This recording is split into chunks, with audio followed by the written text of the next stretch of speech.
Hi everybody, it's top of the hour. I see there are still a few people joining as I speak, so I'm going to give it another few seconds here, just waiting for everybody to join, and then we'll kick off the tech session.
Right, I think we're going to get started this afternoon. Well, first of all, I want to say thank you so much for everybody that joined one of our other tech sessions, Thursday tech sessions from Flow Software. For the guys that doesn't know me, my name is Lenny. I'm with Flow Software, and I'll be covering a little bit of a technical session here with you today. So what I've got planned for today in our Tech Thursday session, it's the second one that we've launched. If you haven't watched our first session around the aggregation methods that's available in Flow, please be sure to visit our website that you can get that session. It is available where I go around the different aggregation methods and how Flow turns all of this data that we've got on our factory floors and just anywhere in our production environment and turns that into actionable information.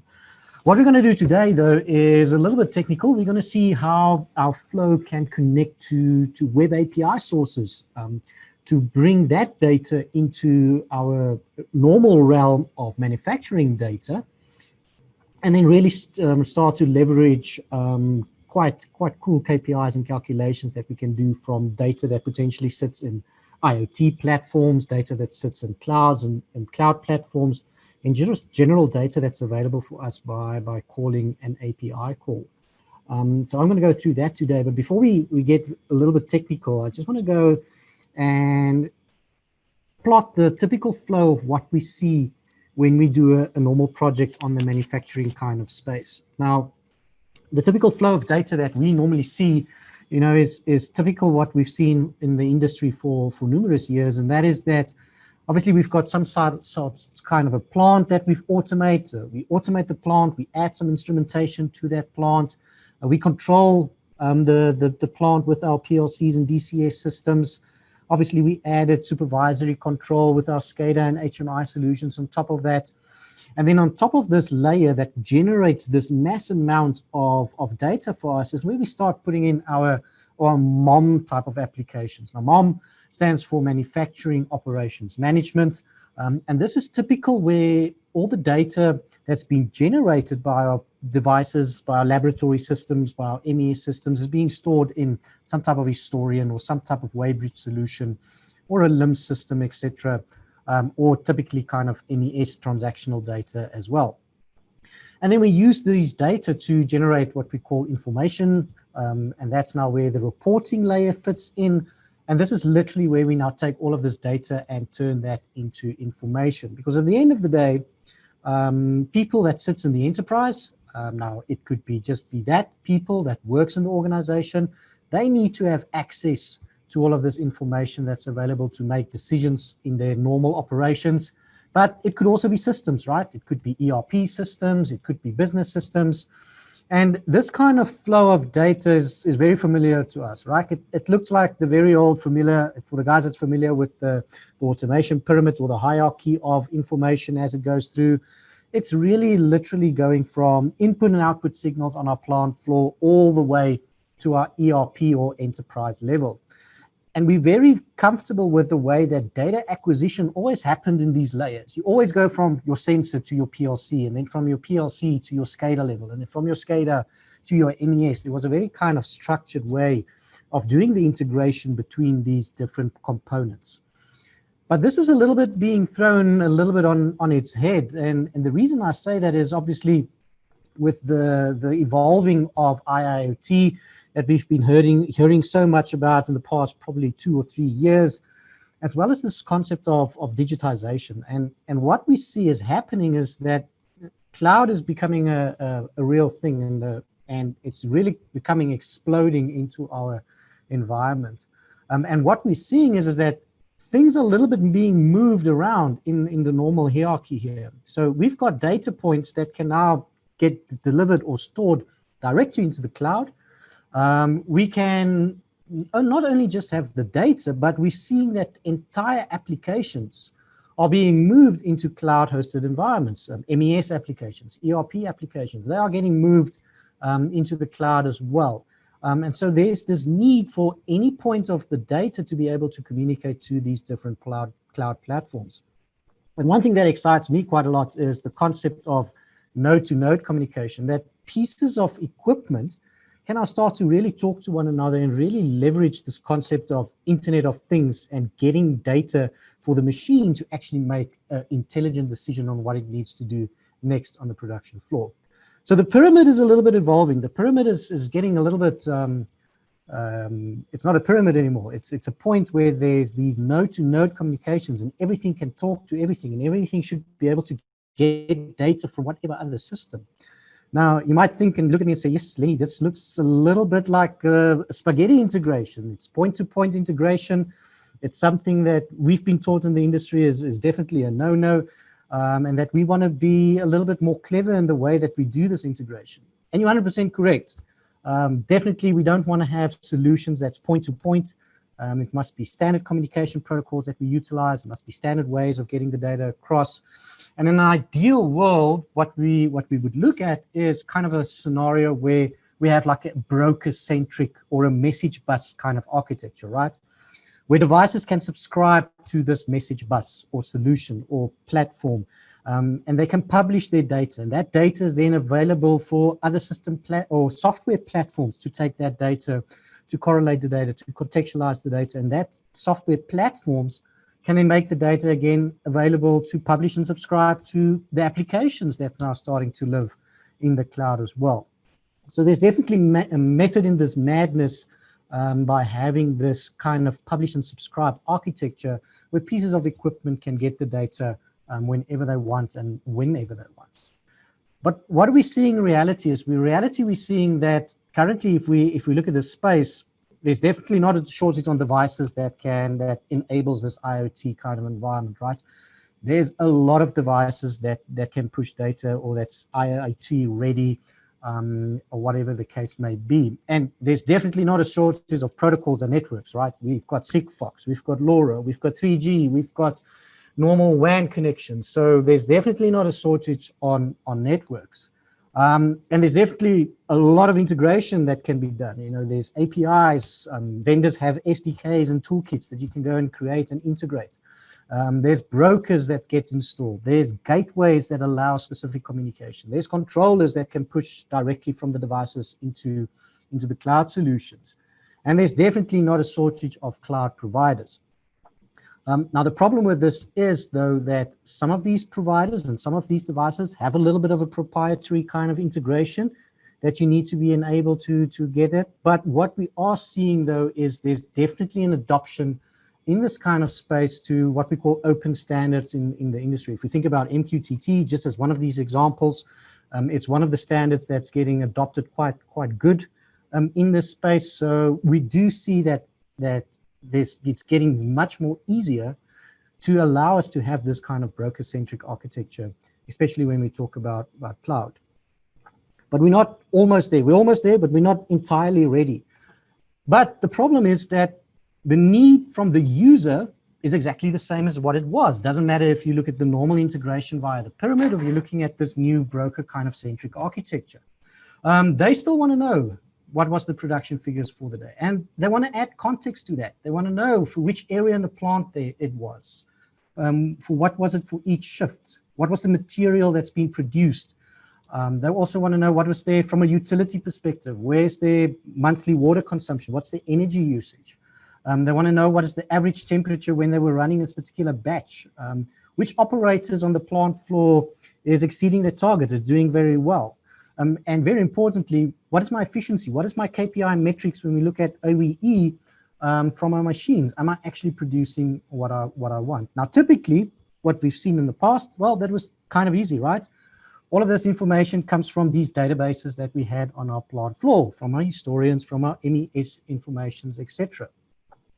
But as the data starts moving to cloud-hosted providers, as the applications actually shift into these cloud-hosted providers, we need to extend our little bit realm here. We need to be able to now also connect into this information layer, that's data that sits in these cloud-hosted environments. I know I'm showing arrows only pointing into the MES layer, but potentially, you need to be also able to send the data out back to these applications to enable that node-to-node communications between these systems as well. And this is where Flow fits in, I would say, pretty perfectly. It's really geared to turn this amount of data to information, and it's also geared to become this software platform that allows us to enable the sharing of information, not only between enterprises or people, but also pieces or devices and other applications that might require the information as well. Now, you guys have seen the Flow information architecture probably a lot. I'm just very quickly want to run through it because I just want to highlight a few of the things that I'm going to cover in the webinar or in the demo just now. And as you guys know, is that when you install Flow, you create this information platform. And the first thing that we do with Flow is it's to be able to connect to all of these different data sources or disparate data sources or silos of information that we have in our production facilities. And obviously very important, still manual data that we need to connect. So you can already see there, we need to be able to connect to historians as per normal. But then we also included this cloud and IoT bubbles into our collection architecture here to be able to use the data that sits in these cloud platforms in our calculations and in our KPIs to really mix and match the information that's available. Obviously, we can then utilize that in our visualization platforms. We can collaborate with our mobile devices. And as we explained, that software platform must also be able to push the data out, to subscribe its data back to other systems. And Flow can definitely do that with the integration capability that it's got. What we're going to focus on for today, though, is just a little bit of how do I actually get data that sits in these cloud platforms or IoT kind of platforms or pretty much any web API driven kind of solution. How do I get that data inside of Flow and how do I utilize that to do? So we're going to move a little bit onto the demo side of the session today. So I'm going to go and show you guys all the different APIs that's available, and that what I'm going to do to demo this for you guys. So the APIs that I'm going to utilize in the demo today here is a few things. First of all, I'm going to get weather data into Flow. I think this is probably one of the things that people think is the easiest to do, and it definitely is to get weather data. Now, weather data can be extremely valuable, especially if you look at rainfall, humidity. You might need to utilize that in if you have storage locations that's outside in the field, silos of actual raw product.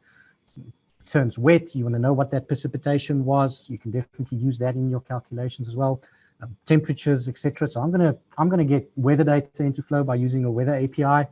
I'm also going to get some employee data, probably not too relevant, but there's a method in my madness with this one, just to show you guys how powerful the queries can be and how we can filter out data that we get back from our potential web APIs. I'm also going to get exchange rate data. So I'm sitting here in South Africa in Johannesburg. So I'm going to get some conversion between South African rand and dollar, and I'm going to use that exact same spot rate to do some KPI calculations by using exchange rate data that we can get. And then I also have a little bit of a web service database that serves utilities data. So I've got a meter that pushes data, my power consumption, pushes that into the cloud. And I want to get that data back because I want to use that in conjunction with my production data to do intensity calculations, as an example. I'll show you guys how to do that as well. And then just for fun, I thought it'd be cool to pull in Bitcoin data into Flow and do some cool aggregation methods with Bitcoin data. At this point, I want to do a disclaimer that Flow Software is no point in time a financial institution. T's and C's apply. We cannot be held accountable for any financial decisions you make after this webinar as well. And then obviously I'm going to use that in conjunction with some historian data that sits in pretty much stock standard historian. Cool, so that's the web APIs that I'm going to use in the session today, just to give you guys a little bit of a feedback of what I'm going to do before I just go gung-ho and call a whole bunch of APIs inside of my system. Cool, I'm going to move across here to my VM here. And even before I go into Flow, the configuration tool in Flow to start connecting to APIs and get data, there's two other pieces of software that I would strongly recommend everybody gets even before they start thinking of doing web integration or web API integration into Flow. The first one is Postman. Now, Postman is something that I probably use on a weekly basis. It's a great little tool to simulate and to see if you've got the correct API, if your keys work. A lot of software or a lot of APIs, you need a token and pass that token before you can actually get the data. So Postman is definitely up there when it comes to testing web APIs and calls to see what the data looks like that you're going to get back. So I would strongly advise getting Postman as a solution.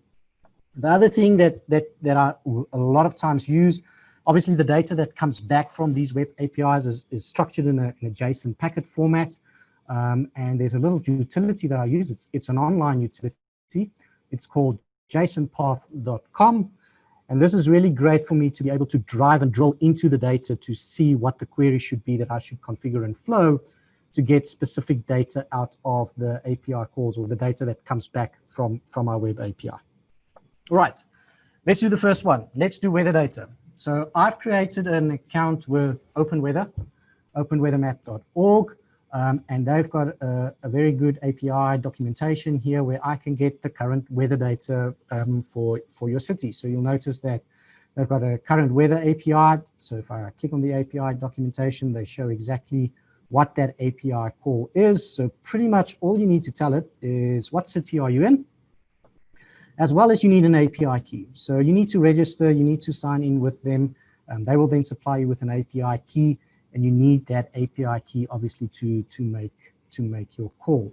Now, I've done that already. So I'm just going to go here to a little bit of my cheat sheet of all my URLs. So let's do the weather one first. So there's the weather URL that I would use. And obviously, I am using Johannesburg as a city because that's currently where I'm in. And I've got my API key there as well. Now, even before I go into Flow, I'm going to do it in Postman. So in Postman here, I'm going to make a new collection. I'm just going to call it TS for Tech Session. I'm going to create a collection here. And in here, I'm going to go and create a new request. All right, so I'm going to add a request. This will be my weather request. And it's going to be a get command. And all I need to do is paste in my URL here. Cool. So Postman is quite cool. You will see what parameters are you passing. So you'll see that I'm passing Johannesburg as my city. I'm also doing the metric units so I can get degree C back. And then obviously there's my app API key as well. And I'll hit the send button here. It will go and actually do a request. And there we go. So at the bottom here, I can see what the actual response is from this API call. And I can see that the current temperature in Johannesburg is a very nice hot summer evening. It's about 26 degrees Celsius. So obviously I would like to know in Flow, what is this temperature? So that's the KPI or the metric that I just want to be able to see is what is the current temperature in Johannesburg. Now, This is where the second part of my little testing tools come in. What I do is I select all of this data in Postman, I copy it, and then I go back to that JSON path evaluator, and I just pretty much paste in the data that I get back from Postman in here. Now, the end goal is to get to the temperature field, because that's the field that I would like to record inside of Flow. Now, JSON has a method that you can actually browse to the different locations in this JSON object. You'll notice that there's an array of weather data here. There's a whole bunch of base kind of objects that I can go and look. I can look at the cloud data. I can look at the wind speed data. But I would like to get to this main data that sits in here in the temperature field.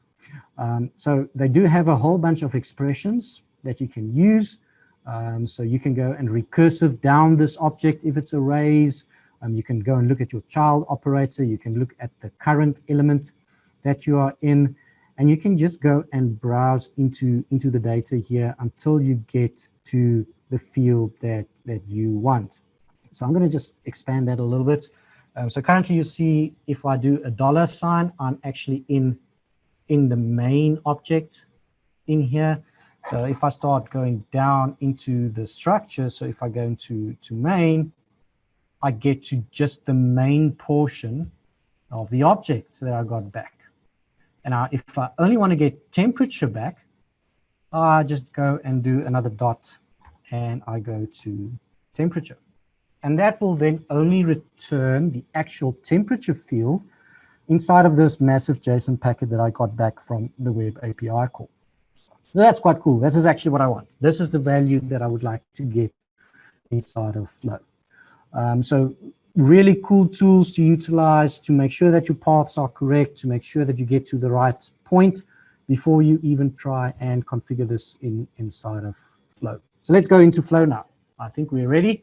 We know exactly how to get to that temperature field. So I'm going to go open up the Flow configuration editor here. And as per normal, I've got a config already. It's quite a blank model because I want to do a lot of these things from scratch.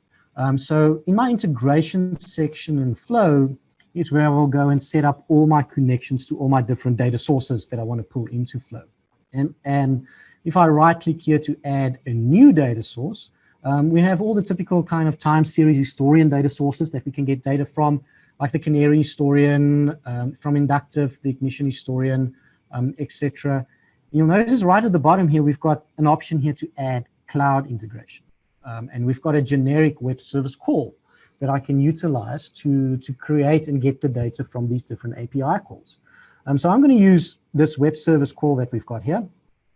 And it's actually not too difficult to set up. You can give it a name. So I'm just going to call it text session weather as a name. And then it's going to ask you for a host or a URL that you need to supply. Now, if we go back to Postman here, I'm going to just copy this whole point or this whole URL here. And I'm going to post that into my host connection here. But the host is just the first part of the API call. So I'm going to just go and delete all of this here. So the host that I'm calling is pretty much just api.openweathermap.org. If I needed to supply username and password, I can do that. Luckily, this web API doesn't have to do that. If I need to go and enable basic authentication, I can do that as well. Luckily, we don't need to add that as well. I do have a key. I need an API key to actually get the call. Now, we can go and supply the key right here inside of the configuration.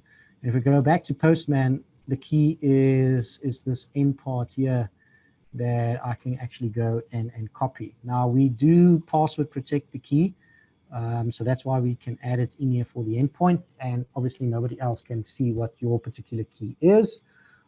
If I had to add a header in my GET request, I could do that as well. And then I also have the capability to cache the data. Now, this doesn't just cache the actual HTTP URL, it actually caches all the data that comes back from the call, given that the URL stays the same. If the URL changes, then obviously we'll get new data back from it. In this case, it's the live data as I get it in, so I don't need to cache it. I'm going to just take the caching off for now and make it false. And pretty much that's it. That's all I need to do to get that set up and going. So I'm going to save this connection here. And then I've got a new text session weather API connection up and running. Now, unfortunately, we can't browse the namespace because we just don't know what the actual parameters is that you're going to pass, how many cities you're going to call it for. So we do give you the capability to create your own namespace. So I'm going to create a namespace here. It's going to be the temperature, and the temperature that I want to do is going to be an analog value, and it's going to be for Johannesburg. So I'm just going to go and add that as well.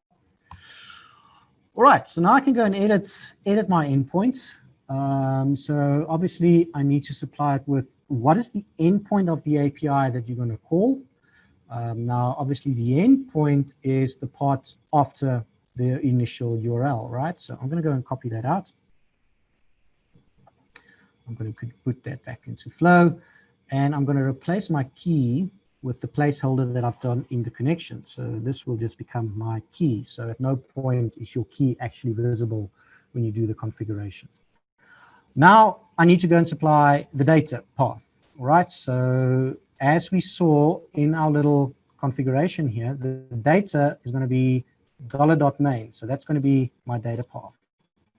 So I'm going to change this to $.main. And then the actual value that I want to get back is going to be just temp or temperature. So I'm going to go and change that to temp. All right, and that is it. So that is all that I need to do. I'm going to zoom in a little bit here for you to be able to get that exact same data path and value back from Flow. If you watched my previous session last time about the aggregation methods, currently I'm not doing an aggregation method because this API call doesn't give a timestamp. So if you do have web API calls that gives you back a timestamp as well, then you will be able to change the aggregation method to any one of these aggregation methods. That's standard with Flow. But for that, we need an API with some timestamps, but I'm going to do that a little bit later when I look at my utilities data that comes back from that. Perfect. So this is all that I have to do, all that I have to set up to get that out. And let's see if this works. So I'm going to minimize this. I'm going to add a new folder here. So I'm just going to call it my text session. And I'm going to go and create a temperature metric for Johannesburg.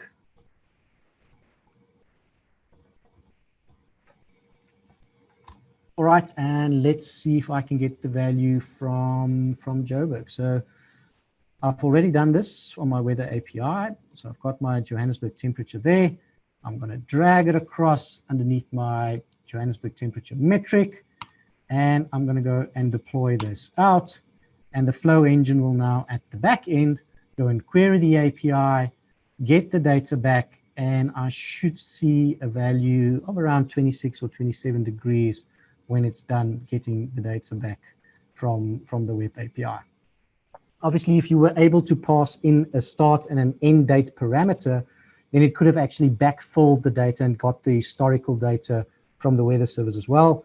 That unfortunately is a paid for service, and for the purpose of my demo, obviously I just registered with the free version, so that's why I'm only getting the live value of the temperature back. So if I refresh there we go, 26 degrees currently here in Johannesburg. Cool, so I've got weather data inside of Flow by using a web API. Cool. The next thing that we're going to look at is employee data. And the reason that I want to show employee data is just to show you guys how powerful the JSON path combinations is and how deep you can actually filter into that as well. So there's a numerous amount of dummy REST APIs available in the internet where you can pretty much go and just call an API call. In this case, this one will generate a whole bunch of employee data. that you can play with to learn all these different ways to get the data and all the different paths. So I'm going to do exactly that. I'm going to go and copy this dummy data that I've got from this web API, again, passing it into my evaluator here to go and see the data. All right, so if we look at this data that we've got here, is we've got a success code from the API just to tell us that the API call was successful.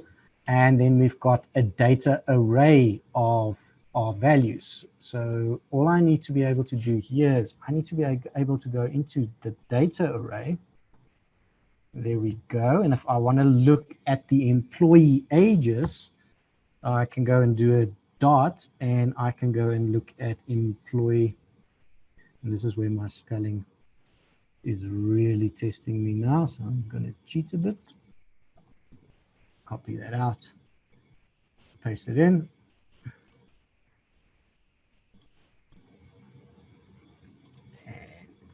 And there we go. Right, so I'm in the array, and I'm looking at all of the different employee salaries and very confidential data, I know. And then I can also look at the employee ages. Right. Now, this doesn't really help me at all because what I'm going to do with an array of ages, I can't add them together, but potentially I want to look at a particular employee's age. So let's pick on Doris. Sorry, Doris. I want to know what Doris's age is. Again, if you expand the expressions here and you go to this JSON path expression editor here as well, there's really good examples on how you can go and actually filter and look for specific conditions in the array and then filter out data based on that as well. So that's exactly what I'm going to do. I'm going to filter on that employee name to get the actual employee age out inside of my JSON blob that I've got here. So let's just do that again. Let's copy the data and paste it in. And let's look at that. So there we go. There's the employee ages. But now I want to filter the age based on the employee name. Now I've done this before, so I'm just going to go and use my little cheat sheet here. So I'm going to copy that out, paste that in here as well. And now what I'm saying is bring me back the age when my employee name is called Doris. And now all I want to know is what's Doris's age. And obviously Doris's age is 23. So if I copy out the age component at the end, I should be able to see what Doris's age is. And Doris's age is 23. Perfect. So I can use these expressions to really go and drive into these data points and get the data out as that. Again, I've done that already. So all I'm going to do is I'm going to show you guys just the configuration of that. In this case, obviously, it was very simple. I didn't need a key or a token to be passed to this API call. So the configuration of this API is pretty simple. Literally, all it is to go and call the dummy data. No authentication is required. And then on the configuration of the age, all I had to do here was to point and add in my filter condition, exactly like we did. And then look at the actual age of the employee. So if I do that, let's create another metric here. This is employee age. Drag it across. And if I deploy this out, again, the flow engine on the back will go and query the API, and it will go and record an age of 23 because I'm filtering out just particular to Doris. Cool. So let's do that. And the flow engine will process that in the back end. And when we're done processing and getting the data, you'll notice that it recorded a value of 23 for Doris. Cool. There we go. Doris is 23 years of age. Cool. Don't know really why you would want that in your dashboard, but just to show you guys the power of filtering that out from an API call perspective. Right, let's look a little bit more into a typical kind of production information example. I also have a historian in this environment. So I do have a process historian, and in this process historian, I do have a packaging line, and I've got 2 fillers. And what I've got is a bottle count of all the rejects that gets discarded off my filling line. So I want to potentially see from a cost perspective, what does this cost me? What does all of these rejects cost me from a production perspective? I want a KPI that's going to tell me how much money do I lose by all of these bottles that I need to reject. So I'm going to create a new metric here. This is going to be my rejects cost.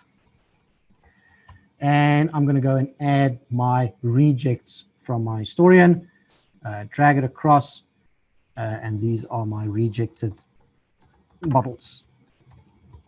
Cool. Now, if I look at the data that sits behind this, this is a normal totalizer value that sits in my historian. So obviously, I need to be able to do a counter retrieval of that data. Again, please have a look at my aggregation webinar I did last week, where I explained all the different retrieval methods inside of Flow.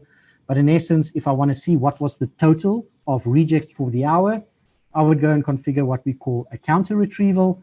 And that will go and query the data, perform a counter retrieval on the data, and then tell me what is the actual amount of rejects. Right, so the Flow engine again, we'll go and backfill that, do that, query the historical data, and there you can see all the rejects that we've got. Perfect. Now, I know that every bottle that I reject, a bottle cost to manufacture is about R1.50. So it costs me R1.50 to actually make a bottle. So I would like to multiply that to get a total number of dollars and cents that I'm literally throwing down the drain. So what I'm going to do here is I'm going to create a measure, and this is going to be my costs of manufacturing. And in this case, my cost is going to be in rands. So I'm going to change my unit of measure to rands. And I know that it costs R1.50 for a bottle. All right, so it's going to be 1.5. That's going to be my cost. And I'm going to backfill that out. Now, the equation is pretty simple to see what is the total monetary value associated to my rejects. All I have to do is obviously multiply my cost with the amount of rejects bottles that I've got. So I'm going to do that. I'm going to create a calculation here. This is going to be my reject costs calculation. And literally all that I have to do here is to say, take the amount of reject bottles and multiply that with what it costs to actually manufacture a bottle. So let's do that and add the cost in there as well. And this is a very simple calculation. The unit now is obviously rands. So this is the total rands that I'm wasting. So deploy that out. And we can see what is the total rands that we are wasting by doing our rejects of a bottle. So not too bad, about 600 rands per the hour. If I want to see what that is looking like in a day, I can obviously go and aggregate that up so I can get a daily cost of all my rejects. Now, we've got some international guests on the webinar as well, so I would like to see what this is as a dollar value, right? Not in rands. And this is the third API that I can use. So I've got an API here that I use. It's called Currency Layer. Again, I had to access or create a KPI, but it's quite cool. You can go and ask it for a whole bunch of live currencies at this point in time. So if I run that, you'll notice that I can get what is the current rand, dollar, rand, Australian dollar, dollar against the Australian dollar, dollar against the Canadian dollar. And then, yes, you saw right, US dollar to South African rand is a whopping 16 rand per dollar. Cool. Again, I can go and copy this out. I can put that into my little evaluator here. Let's clear out all the data that's in here. Let's paste that in. Let's go and now look at that. So obviously I want to be able to go to quotes, and inside of quotes, I would like to see the USD ZAR value. So I'm going to go to my branch. I'm going to go to quotes, and inside of quotes, I would like to know what is USD and then ZAR. And there we go. So that is exactly the path that I need to go and configure inside of Flow. And I've already done that, but just to show you guys how to go and get to that particular point as well. Again, I obviously used the key component to specify my API key when I set up the connection. So just to show you guys that again, very simple. It's the host URL. And then I added in my endpoint key to the component. Again, I'm not caching it because I'm using the live data as it comes in and not asking for historical data. So I'm not caching it at this point, but definitely something that you could have done if you wanted historical exchange rate data as well. And then obviously I had to go and configure the exchange rate. And in this case, I need to go and look at my endpoint. I'm adding in my key that I've configured, and I'm also looking at these three currencies. And then as I saw, I'm looking at my root path, and then the actual value sits in the quotes object. And inside of the quotes object, there is the USD ZAR component. Cool. So that's all I have to configure. Let's drag that across. Let's do a little bit of a see what is the current USD ZAR, deploy that out. And that should give me then a value for what the current exchange rate is. Let's just wait for the Flow engine to go and query the web API, get the values out, and it should be somewhere around 16 Rand to the dollar. All right, so to see what my actual cost in breakages is in a dollar format, obviously I can use my Rand cost that I've got there. Let's just wait for this guy to call and to finish off. And we should see the value that we've got. There we go. All right, 16.38 is the current spot exchange rate. So let's do that. Let's take the, let's see, what is the hourly rejects. Let's do a calculation here. So this is going to be my reject costs, but based in dollar.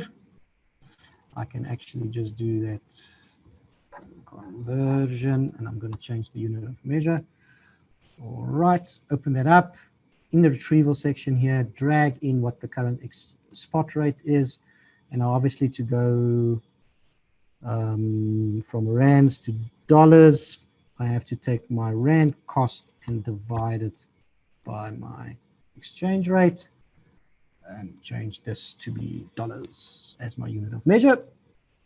And then I can go and obviously aggregate this to the day. So if I want to know what was my daily cost in dollars, it will take all the hourly information, add it together, and see what my daily cost from a dollar perspective is. So let's see. There we go. It's about $670 per day that I am throwing away in the dustbin due to the rejects that I'm running on my factory. So quite cool. I hope you guys can see how we can mix and match all the data that we've got from these devices, and see how we can utilize that in really efficient kind of KPIs and calculations that we've got. All right, up until now, I've only been looking at live data. I've been looking at the actual values as it comes in. I'm not applying any aggregation methods to it. I mean, the reason for that is that all of the API calls that I've done up until now didn't have time series data coupled to it. It was live values for exchange rates, live values for weather, etc. But I do have a data source where I do have some raw data for utilities that I can also go and pull. And I'm quickly going to show you guys how that data looks as well. So I've got some raw data here that's been pulled. It's got a timestamp, and coupled with that timestamp is actually a value. So this is typical kind of time series data that's been stored in a cloud hosted kind of historian environment. So I'm going to utilize this to actually get some time series data from a web API call. Again, I'm going to utilize my little cheat tool here to see how I need to go and access the data. So I'm going to paste that in here, and let's start right from the scratch to see how I would get to it. All right, so it's going to tell me, in this case, it's telling me for what is the date range that you are pulling data to. So I'm not too fussed about this initial period start and period end component. But what I do want to know is I want to see these values. So there's some value components in here, and then there's a timestamp associated with that value, and then obviously the value itself. So obviously I need to get to this value array that sits in my object here. So I can literally go and say, give me measure values.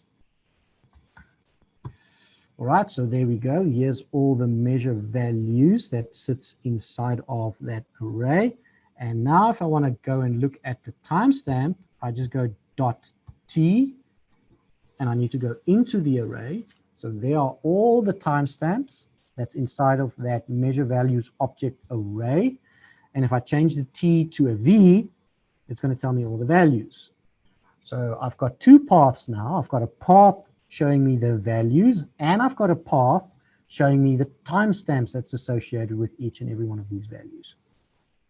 So in this case, it's very simple. In this case, if I look at my power data that I'm getting back from this web API call, all I have to do in this case is obviously populate the timestamp path as well. So up until now, I've not used this timestamp path because none of the API calls gave it to me. But in this case, I would love to use it. And obviously, now I can utilize the whole set of Flow API or aggregation methods on top of this data because it does return a timestamp associated with that. In this case, it's a counter that sits in the cloud. So I'm going to, again, use the counter retrieval to do that. And I'm going to go and pull that out as well. So if I'm going to create a new little thing here, this is going to be my power data. And again, as per normal, all I have to do is just drag it across, and Flow will go and query that API, look at the timestamps and the values. And in this case, it will actually do an aggregation method on top of that data. So if I open this up, there we go. There is my total kilowatt hours that I'm utilizing every hour for the machine. And now I can utilize this utilities data in conjunction with actual process historian data to do some cool intensity calculations. So if I want to know what is my energy usage per bottle, I can very simply do that. If I go back to my process historian, in there I do have the data for bottles. So I'm going to go and create a new metric here. This is going to be intensity. And all I have to do is drag my bottle count across. Again, bottle count is a counter or a totalizer. So I'm going to change this to be a counter retrieval, deploy it out. And now very simple to get an intensity calculations or kilowatts per bottle. All I have to do is take my total bottles, drag it to the calculator. This is going to be my intensity calculation. And all I have to do here is to say, how much kilowatts do I use to produce a bottle? So I'm going to drag in my power here as well, power usage. And in this case, I'm going to say, take my power divided by the total bottles that I've got. And I've got a very simple intensity calculation that's going to tell me kilowatts per bottle or per piece or whatever you want to call it from that perspective. Cool. Deploy it. And the Flow engine will obviously create this calculation, and you can see what your intensity is or how much kilowatts are you using when producing a piece. Very low, which is good. So I hope you guys can see how I can mix and match these different data sources. Doesn't matter where it's coming from. The Flow software platform creates this one single version of this rich repository of all of this data that's coming from all of these different sources that I've got. Okay. So this is kind of the typical kind of things that we see, exchange rates. We see a lot of weather data getting pulled in. We see a lot of data coming from IoT sensors that's pushing data into the cloud that people need to get back to the plant floor to do these calculations. So this is a lot of this type of stuff that we do encounter, and we had quite a lot of cases or tech support calls on exactly how to do this in the past few months. So I thought this is a very good time to show this kind of values as well. Now for something completely different. I know it's not related to manufacturing data, but I thought it would be very cool to show as well. And that is the last API call that I'm going to do today, and that is actually to get some Bitcoin data into Flow. So raise your hands if you've got Bitcoin. If you don't got Bitcoin, I think after this you're going to go and buy some Bitcoin, because I think what I'm going to show you is pretty cool. All right, so we've got an exchange here in South Africa. It's called the Lunar Exchange. And the Lunar Exchange pretty much allows you to see what is the current Bitcoin price. So I've got my URL here, and I'm going to paste it in here. And that is going to tell me currently what is the ask price and the bid price for Bitcoin. Obviously in Rand, but do not fear, because we've got the exchange rate in Flow. We can convert this back to dollars as well. So let's see how I can get to the ask price. Again, I'm going to copy this out, and I'm going to put it into my little JSON sheet tool here. And you'll notice to get the ask price, it's part of the root JSON packet. To get to the root, it's the $sign. So there I'm in the root component of this JSON packet. And literally to get the ask price, all I have to do is go and say, give me ask price. So there we go. So this is the current ask price for Bitcoin. It's quite high. I don't know what happened with Bitcoin in the past few months, but it really took a little bit of a skyrocket. Cool. So all I have to do in Flow is, again, configure it to look at this specific data point, and I can get what the current asking price is. So I've done that. So I've got an API call here for this Lunar Exchange, and nothing fancy or nothing's different from all the other components that we've done today. The base URL. This case, you don't need to get a token to actually get the current values. So there's no endpoint or no token here. So it's pretty simple. And then I've created the current asking price for the ticker. And that is pretty plain and simple. Look at the dollar, the node, and look at the current ask price for what is the current Bitcoin Rand ask price. Cool. So if I do that, and I pull this in, let's go and create a new metric here for Bitcoin. And let's drag this guy in. And let's deploy it. Cool.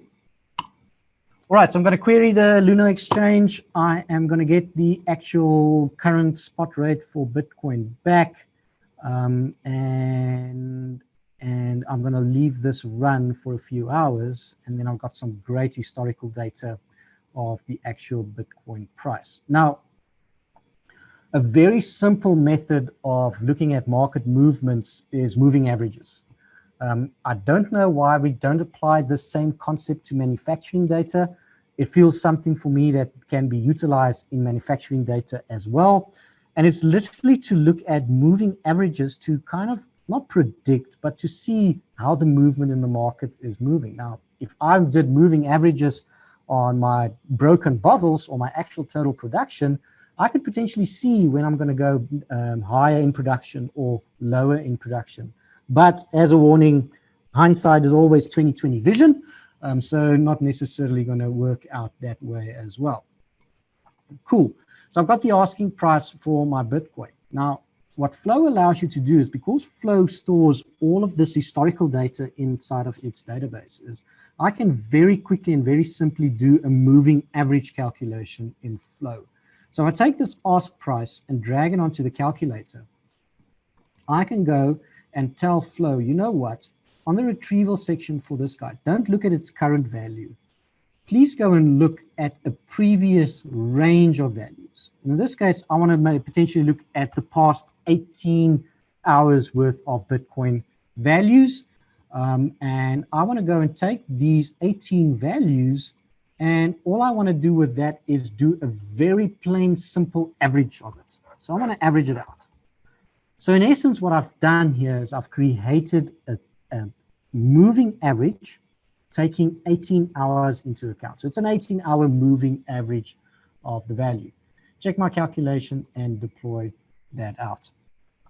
Now I've done this a little bit earlier to get some historical data before the course, and I've done it for both hourly values as well as every 5 minutes, and I've generated these moving averages on the Bitcoin price. So I can see what is the current moving average for every 18 hours, every 4 hours, and every 9 hours from that perspective. Cool. Now let's plot this on a chart. So I'm going to go to my chart here inside of Flow. All right, and let's look at just the actual ask price of Lunar. So I'm just going to take off all the things. Cool. So there we go. There's the market movement of Bitcoin over the past four hours. I've added in the label so I can see what the actual values are. So this is the actual raw values every 5 minutes. Let's add just a very simple 4-minutely moving average. Cool. So there's the movement of Bitcoin with a moving average of 4 minutes. Let's add an 18-point, so a little bit slower moving average on the movement of Bitcoin for the hour. Now the theory is, and again, this is where hindsight always looks very promising, and I am definitely not a financial advisor.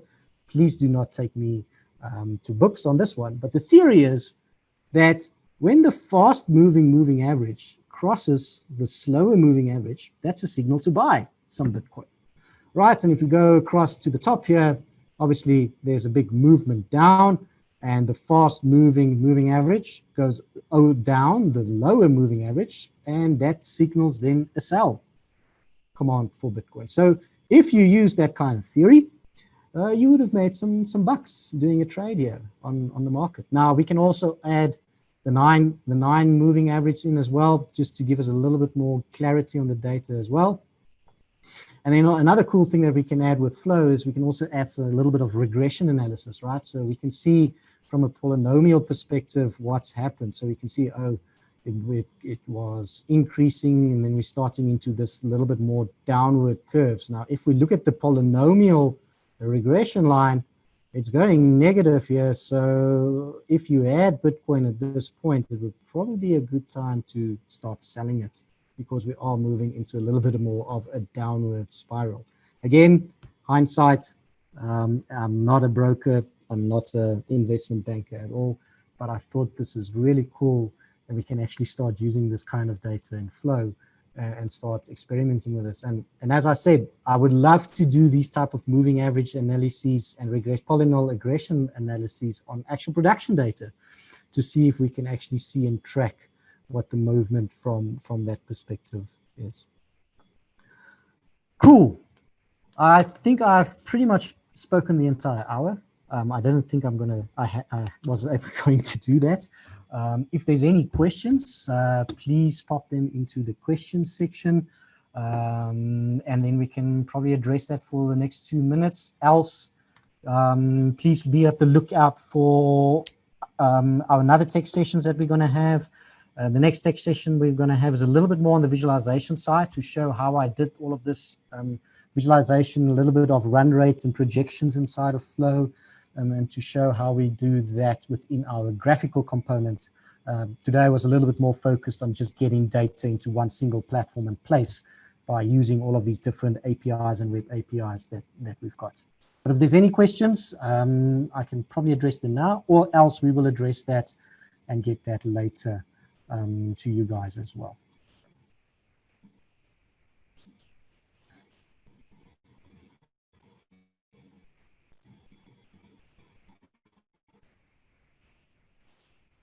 Cool. If there's no other questions, I know it is late evening for some of us. It is early morning for a lot of others. I hope you guys have a fantastic Thursday, and I hope to see you guys again on the next tech session. Thanks, everybody.